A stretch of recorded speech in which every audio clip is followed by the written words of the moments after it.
तो गाइस आज की कहानी है चमत्कारी अंगूठी। तो एक गांव में निर्मला नाम की एक औरत रहती थी। निर्मला की एक बेटी थी जिसका नाम काजल था और उसके पति के गुजर जाने के बाद घर की सारी जिम्मेदारी उसके सर आ गई थी। वो दूसरों के घर में काम करके अपनी बेटी का पेट पालती थी। एक दिन काजल अपने स्कूल से आ रही होती है तो निर्मला पूछती है, क्या हुआ बेटी, तू इतनी जल्दी स्कूल से कैसे आ गई? तेरी तबीयत तो ठीक है ना? तो काजल कहती है, माँ मुझे स्कूल से निकाल दिया गया है। आपने 3 महीने से मेरी स्कूल की फीस नहीं दी।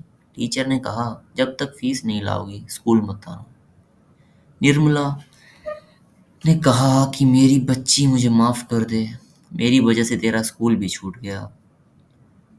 नहीं माँ, इसमें आपकी क्या गलती, आपसे जितना हो पाया आप करती हो। तो निर्मला कहती, मैं मालकिन से उधार लेकर तेरी फीस जल्दी भर दूंगी, ठीक है ना? तो काजल ने कहा, अब ये सब छोड़ो, चलो ना खाना खाते हैं। निर्मला जानती है और काजल के लिए खाना लेकर आती है। तो काजल पूछती है, क्या हुआ माँ, आपका खाना कहाँ है?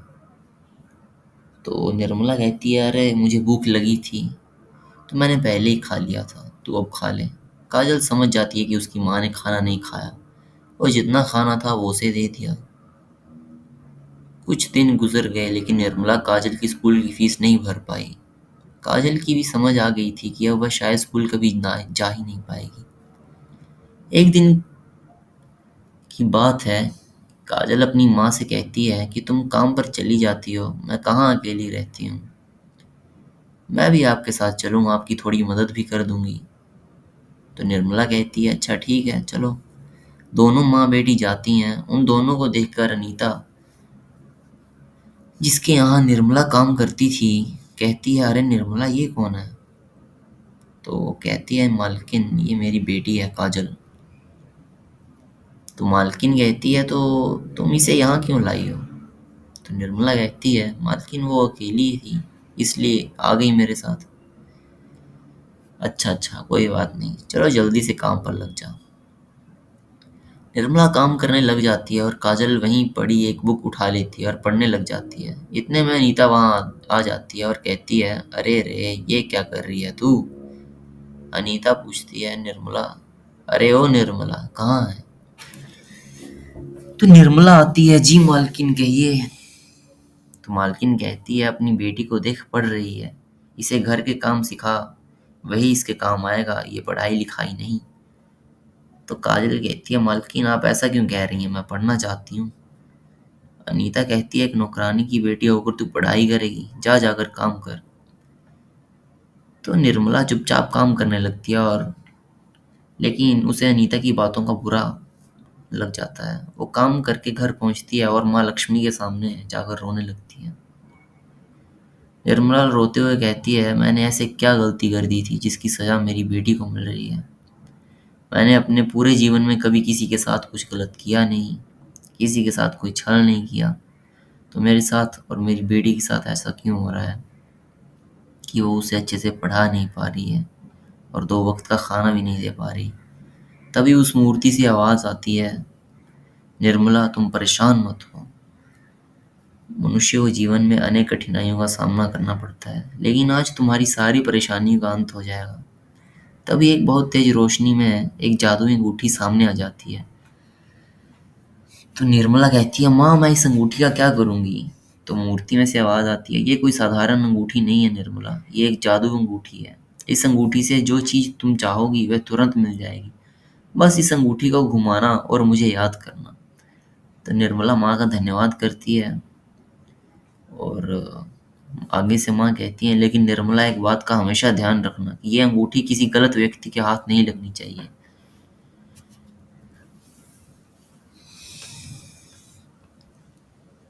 तो निर्मला वो अंगूठी पाकर बहुत खुश होती है और कहती है, जी हाँ माँ मैं ध्यान रखूंगी। तो निर्मला कहती है, यहाँ अभी कोई नहीं है, चलो इस अंगूठी की परीक्षा लेती हूँ। निर्मला अंगूठी को घुमाती है और माँ लक्ष्मी का ध्यान करते हुए अच्छे खाने की कामना करती है। वैसे ही एक टेबल पर लजीज खाना आ जाता है। वो और उसकी बेटी पेट भर कर खाना खाते हैं और चैन की नींद सो जाते हैं। तो एक दिन काजल अपनी माँ से पूछती है, अब इस अंगूठी की मदद से मेरी फीस भर दो ना। निर्मला, हाँ बच्ची, मैं अभी अंगूठी की मदद से तुम्हारी फीस का इंतजाम करती हूँ। निर्मला फिर माँ लक्ष्मी का ध्यान करती है, अंगूठी घुमाती है और पैसों की कामना करती, और उसे पैसे मिल जाते हैं। वो उन पैसों से काजल की फीस भर देती है। उस अंगूठी की मदद से निर्मला ने वो सब हासिल कर लिया जो उसे चाहिए था। इसके साथ ही उसने अपने लिए बहुत सारी गाय खरीद ली, जिनका दूध निकालकर वो बेचने लगी। थोड़े ही दिन में निर्मला की गरीबी दूर हो गई और वो अमीर हो गई। उस अंगूठी की मदद से वो निर्धन लोगों की मदद करने लगी। लेकिन गांव में कई लोग को ये बात खटकने लगी कि लोग आपस में बात करने लगे। उसके पड़ोस में रहने वाली औरतें भी उससे जलने लगीं। पड़ोस में रहने वाली दो औरतें बात करते हुए कहती कि अरे ओ जीजी, इस निर्मला के पास न जाने इतना धन कहाँ से आ गया।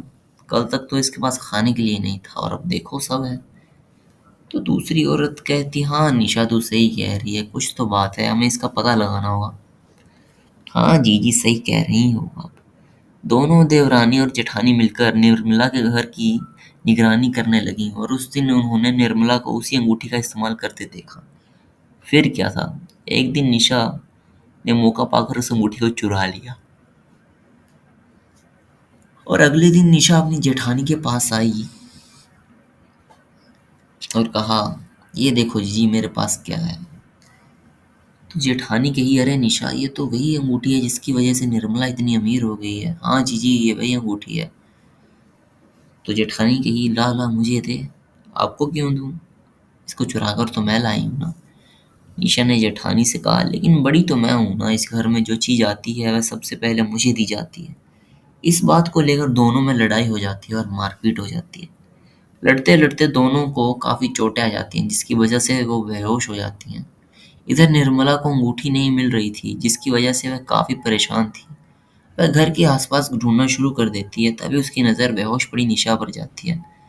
वह निर्मला निशा के पास जाती है और उसे नजर आता है कि निशा के साथ साथ उसकी जेठानी भी बेहोश पड़ी हुई है और निशा के हाथ में वही अंगूठी है।